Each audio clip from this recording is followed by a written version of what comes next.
Thanks for coming out, Barney. I'll see you around. Wait, Harv, shouldn't you... He's home now. Yeah, he might be hurt.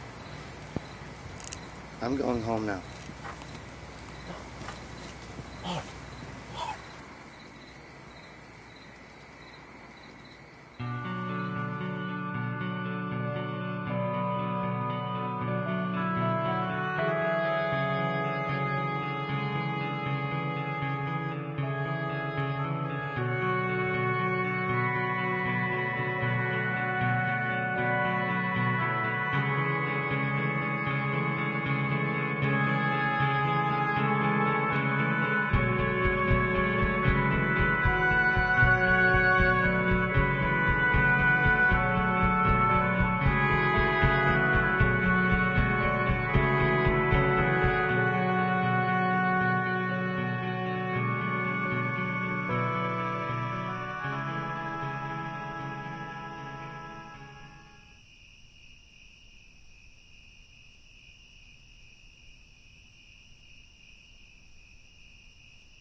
Jesus, fireworks? Yeah. Just letting off some steam. Well, Jesus, I thought you got shot or that you were distraught and you came back here. Well, not so much after the second bang. No, I'm not anything like that. Oh. Well, that's a relief.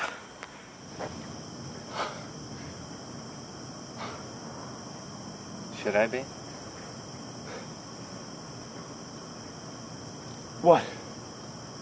Distraught? Yeah. I don't know. What are you feeling? Nothing. Nothing at all.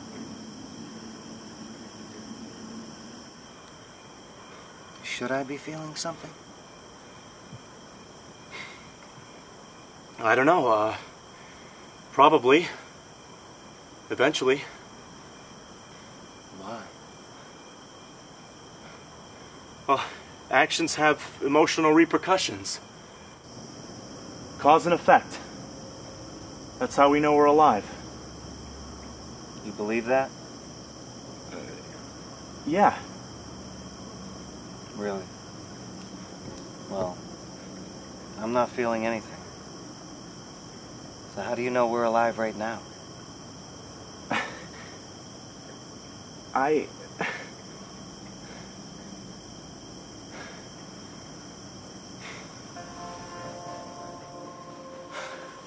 Come on. Let's walk.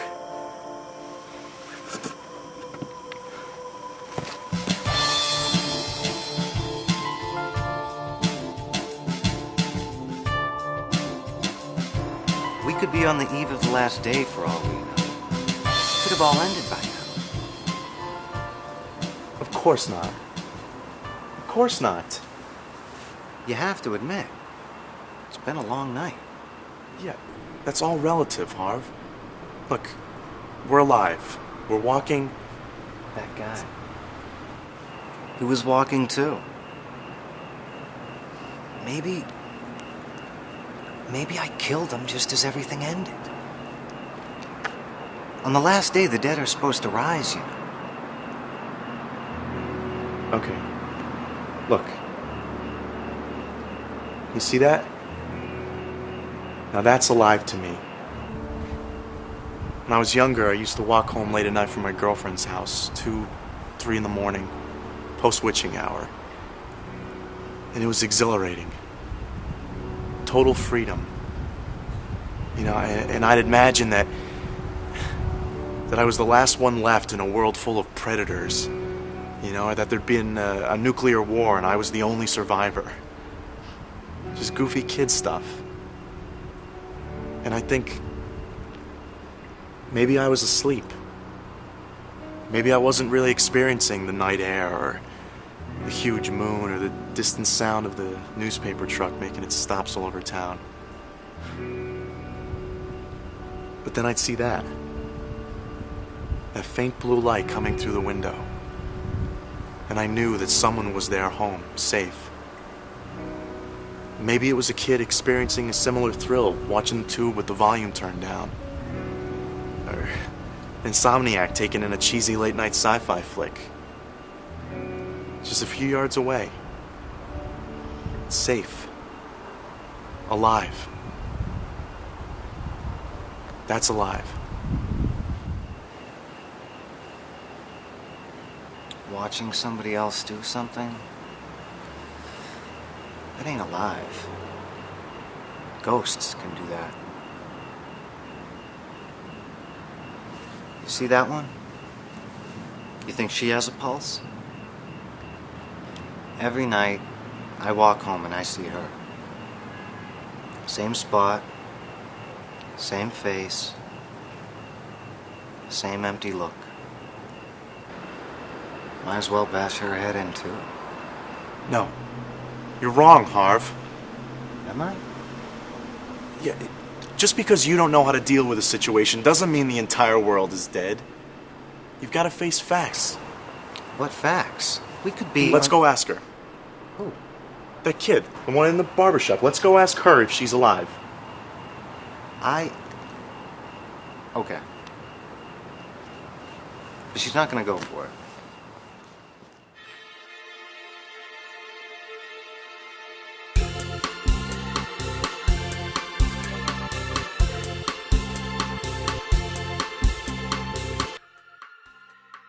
I don't know, I feel like I should still be in school or something, you know? Every day I wake up around noon and get that dull pang of guilt like I'm late for something. Once that passes, there's that expectant sensation that just hangs there until I go to sleep. Don't you do anything else? No, sure. I got all your classic gaming consoles, steady diet of late-night TV, archived VHS tapes. My friends and I go out, hang out occasionally even. It's just... Nothing stimulating. Right, nothing. Not even a spark. It's over and I'm home thinking about how much of a pain in the ass it'll be to brush my teeth and take a piss, when I could just as easily aim towards the bed and let forward momentum and gravity take over. Aha. Gravity. Now that's tangible. Gravity wouldn't affect ghosts. No, but the concept of gravity would. The memory of it. That's true, man. That is too true. Science of the earth doesn't hold a candle to the capricious doctrine of the mind. How long have you felt like this? Ever since... I don't know, just ever since. Can't you remember when you felt different? I think I used to be able to. Can't really put my finger on a specific date or period in my past. Sometimes things just kind of set me off, you know, like a smell or a familiar song on the radio. You know, it'll throw me into the state of nostalgic longing. But the things I'm nostalgic for aren't people or places.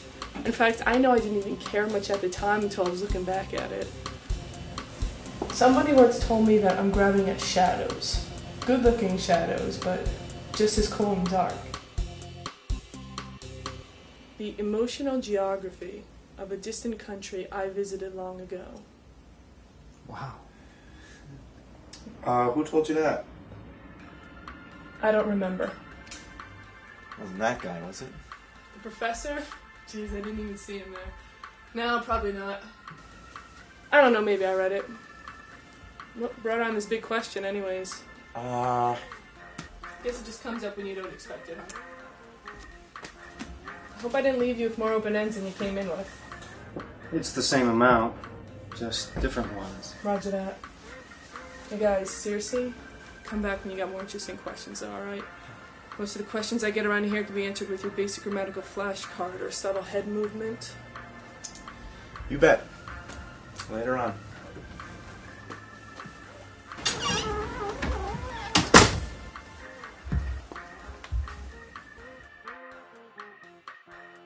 Well, I rest my case. What?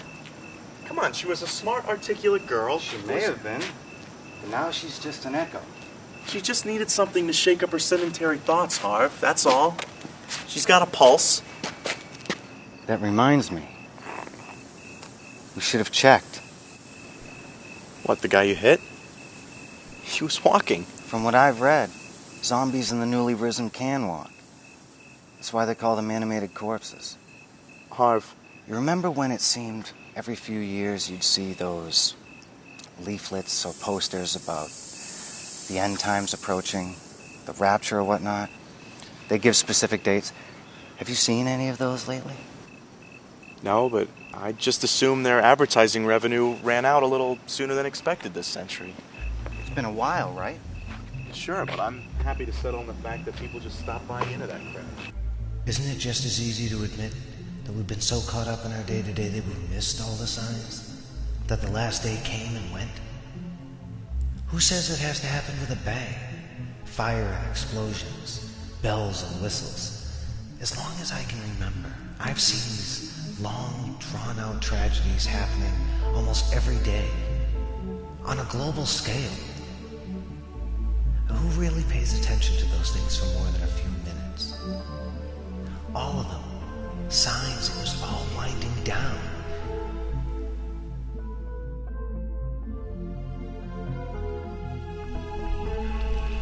Shall we?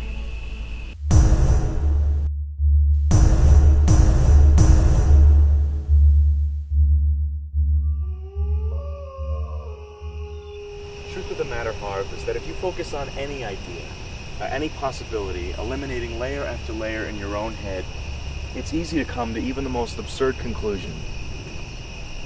Especially if you mix the natural with the supernatural. We've lived in supernatural times all our lives, Barney. We can fly. We can send our voices and images and thoughts through the air over invisible waves. Make babies in labs. The term supernatural has no real significance to me these days. And it's not taboo, just because I'm trying to figure stuff out. Science is science, Harv. And just because it boggles the mind, that doesn't make it supernatural. You've got concrete evidence all around you that you're just going out of your way to ignore. Why would I do that? Because the fact that you and I are alive and well, well, not so much well, but we're alive. Alright, that is an overwhelmingly inconvenient fact towards this current hypothesis of yours about a quiet apocalypse. It's not so much a hypothesis as it's a... I don't know. I mean, what's it take? I mean, hitting that guy? I should have felt something. Anything. What's it take?